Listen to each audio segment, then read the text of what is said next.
That's my mother name. What's up, guys? KW175 back with another Pokemon Duel video. We're going to be jumping right into the action here in the Silver Moon Hall, where we're now able to use rare figures, which it's been like that for a little while. And like, I used to hate playing in just the uncommon hall, but now that we're able to use rare figures, you know, I'm pretty pumped about it. A lot more fun than it used to be. Re-uniqueless, nothing leveled up too crazy, but these things used to be so overpowered. They also have two Rotom.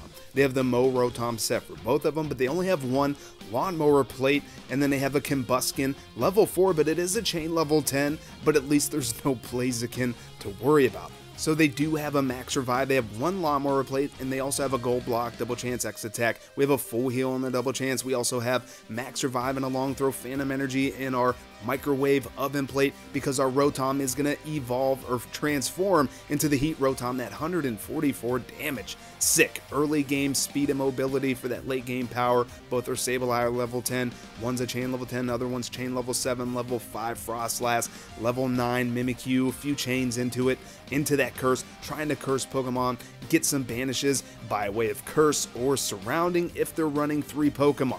So we're going to go out, take an entry point for free basically, and they're going to have to go defensive with both their Rotom. And they're going to set up their Combuskin with our Sableye. Pretty much the only bad roll is if we roll Will-O-Wisp into the Cyclone Kick. So the opponent brings out another Re-uniqueless. I'm going to take this opportunity to move forward and attack this Combuskin, because like I said, the only bad rolls if we roll Will-O-Wisp into the Cyclone Kick, we get the knockout. We're going to have a few turns of wait, but you know, not a big deal. So we're going to go defensive with the Mimikyu. It's a pretty good goalie because it has that extra life, and we're hoping that it's just going to land curse. But you know, that Re-uniqueless is going to be a pretty good matchup for the Mimikyu. We're going to block it off with the Poliwrath because the Re-uniqueless are pretty horrible when confused. So I don't really care if the Poliwrath gets knocked out. Now we already have our Phantom Energy. The opponent looks like they're kind of getting ready to go Lawnmower, potentially go after my Rotom, so I'm going to beat them to the punch. I'm going to turn into Heat Rotom. They're going to go Rotom, but they choose the Rotom on their goal, which kind of makes sense. You know, they want their, you know, stronger figure to be protecting their goal. So everything's going to be both grass and fire types, which these are the situations where you're going to be able to get off some cheese if you have those buff plates, like the Miracle Seed for the grass types, the Charcoal Plate for the fire types. So they give us the opportunity to take the entry point, and we have a surround set up, and because of that Heat Rotom, everything is a fire type right now. So, you know, the opponent's doing 30 less damage against us, so they can't beat us. We landed the favorable roll, and they made a bad decision in respinning and trying to get that confusion, because if they would have just got knocked out, they would have been sent to the PC and they would not have been banished. But we do get that exclusion, and it feels pretty good. I love getting an exclusion with that Phantom Energy, and I'll tell you, the opponent took about 45 seconds to figure out what the heck just happened, like why they lost one of their figures. So they're going to advance with that Rotom. We have no problem getting back up with our Froslass. Froslass is a pretty good goalie as well. That Destiny Bond either knocks out the opponent as well or freezes him, and they're trying to set up a surround, but we had one set up already, and we don't get a banish because there has to be 3 Pokemon of the same species either between the bench and the field. Doesn't count if they're in the PC. So now we're not going to be able to get any more banishes, and our Sableye going to be able to get the knockout on that other Re-uniqueless. These Re-uniqueless are not nearly as tough to deal with as they used to be, and the opponent is going to forfeit. GG, we just had a really good deck to match up against theirs, and we got some good rolls mixed in with some of their bad decisions. So getting in to the next matchup, going up against an ice deck. Weakling is the name, but the deck looks pretty solid. So we're going to start off with our Rotom. You guys pretty much know how the ice decks work.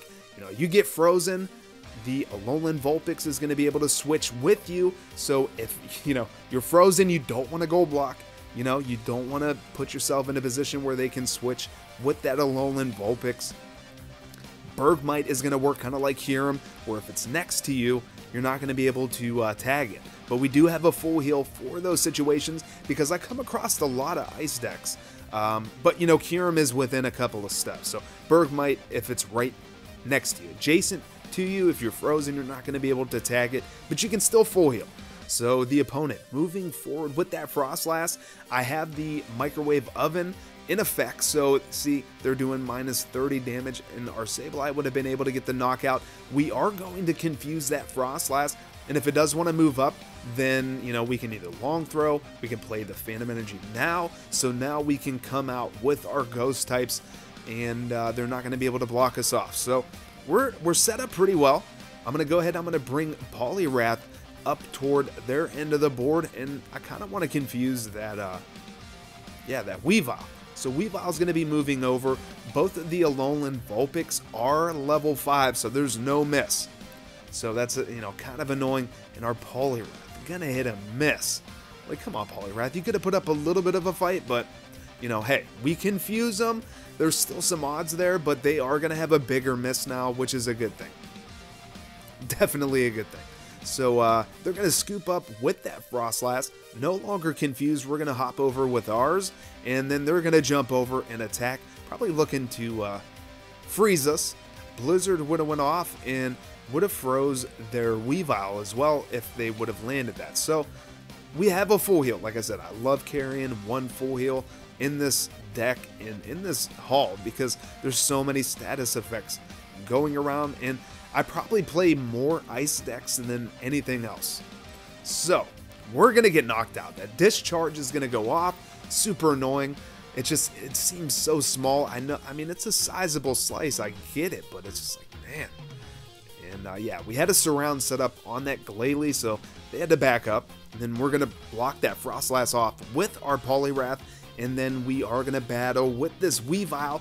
Destiny Bond's going to go off. They're going to shift into the Ice Shard, but we don't have any Sphere Plates. I believe that Ice Shard affects if you're running like a Sphere Plate or something. And we land a miss anyway. So let's go ahead. Let's see what the opponent chooses to do at this point. They're going to max revive. They're going to bring the Weavile right back out. And then we're going to move up with the Poliwrath because that Glalie is pretty bad confused. So I'm definitely going to go in for the attack, try to get a confusion off, and feels bad. I mean, we get knocked out. We're going to confuse it, but I was kind of hoping that they landed, you know, something that where we didn't get knocked out. But I'll take that confusion. Weavile, moving forward, we're going to get our heat. Rotom back now that Froslass is coming back. We're going to jump right back over with our Sableye. And we're going to go ahead and move forward and go in for the attack here. See if we can get a knockout or just status the opponent. We're going to get a burn off. So not too bad, but that Glalie is going to move forward and surround us. But we are going to go ahead and get our Froslass back, which we're going to be able to get out through their Froslass. So a lot of tongue twisters saying these names, I'll tell you. So we're going to block that Alolan Vulpix off. If we get frozen here, it's not going to be the worst thing. Again, I have full heal, and if the opponent wanted to switch with their other Alolan Vulpix, we could full heal, and then we could potentially go in for the attack on that Bergmite. They have the bite, they have that purple, we have gold, so I mean, it wouldn't be the greatest if we got frozen again because we only have the one. Dodge is going to go off, and yeah, they're confused, so it's going to be tough trying to get a knockout. The Alolan Vulpix is pretty much going to have to land dodge, and I'll tell you guys, this match, it was a chess match. 100%, shout out to the opponent right now. It was a hard-fought battle. A lot of thinking, a lot of strategy, and I really enjoyed this matchup. So shout out Weakling for the impressive battle. So they have us locked down pretty good. No way to surround us right now. Glalie coming in for the attack, and they're going to hit that Diamond Dust. Shift into the miss. So Poliwrath putting in work from the grave. We're moving forward with this Sableye, and I'm definitely going after this Bergmite. We've yet to use that full heal, so I definitely have it in my back pocket. And that Alolan Vulpix, man, it's just going to be tough to land any damage. So I've held on to the double chance. It's time to use it. Time to use it. I'm looking for purple or bite, and the opponent gets bite. I'm like, let's go. So we get the knockout. I didn't have to burn my full heal just yet. But the opponent still has gold block, so they do gold block with the Alolan Vulpix. Pretty good choice, but I'm going to go in for the attack, and then we get super lucky. They do land that tiny little dodge, shift into the purple. Now again, it didn't matter if we got frozen. Didn't matter which dodge the opponent hit. It was just important that they landed it, and then their other Alolan Vulpix lands a dodge again. We're going to be able to take the goal with our Sableye, so GG again to Weakling. It was a really fun battle, made it all the way to turn 230, so yeah, it was a hard-fought battle. It was really fun, and if you guys noticed too, that Glalie hit for over 150 damage with that freeze dry because our Poliwrath was a water type, so ice pretty good for the water types. So getting into the next matchup, take a look at our opponent running a full round deck, 3 Swablu and 3 Sylveon. So that means with our Phantom Energy, if we're going to be able to set up some type of surround, you know, assuming we don't just get straight smacked and knocked out from this raw damage, we're definitely going to play Phantom Energy first turn, and they have double hurdle jump. So, you know, we're going to go with Mimikyu. It's the best bet because even if they attack and, you know, they get a knockout spin on us, we still have an extra life to cover up the goal. So now we're in a position to kind of, you know, force them to be more defensive, and they miss it. We have long throw. Phantom Energy has already been played. Boom. We get the surround banish, and they're down 1 Swablu already, which is amazing. So now we can't get any more exclusions on the Swablu, but we can definitely get another exclusion on the Sylveon as long as, you know, all 3 are between the board and the bench. If one of them's in the PC, it's not going to count, unfortunately. I feel like it's kind of a dumb rule for the Phantom Energy, but it's just the way that it works. So we're going to go in, try to confuse. All of these Swablu are level 4, so they have that tiny little bit of miss, and Sylveon isn't the greatest while confused either. So in this case, I kind of wish I had 2 Max Revive or like 2 Poliwrath. So we're going to Max Revive, we're going to come out and confuse this Sylveon. Look at that, 159 damage. Just insane. And they're down 1 Swablu. So if they move up and take that entry, I'd be able to move out and get another banished surround, but they're not going to take the bait. So we're going to go Heat Rotom. We're going to move in for the attack. They're getting -30 now. So we should be able to get the knockout if we hit our heavy damage. Look at that. We're still going to drop to 104. Just 40 damage gone. And but like I said, we should be able to get the knockout, no problem. Sylveon's moving in. We have 1 life. Oh, I really wanted to hit that curse. But we're down 1 life. So we're in a tough position. I decide to double chance. Now let me know in the comments if you think this was the best play. But I get the freeze off. And I'm like, you know, man, I could respin. I didn't want to hit the Destiny Bond. So I just keep the ice because I thought maybe they were going to go in for the attack again. Get greedy. But they do, you know, tag their other Sylveon. And that's bad. Because now there's no longer a status effect. So I'm going to attack this other Swablu, try to get a knockout, and like I said, they have that little bit of miss, so that if they hit the round, they should shift into the miss. So we're not going to get the knockout here, but we have some backup.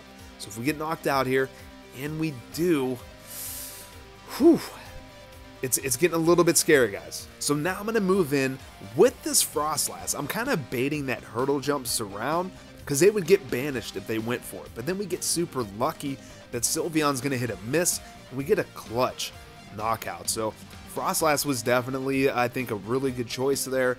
And because, I mean, really the only bad roll was a miss.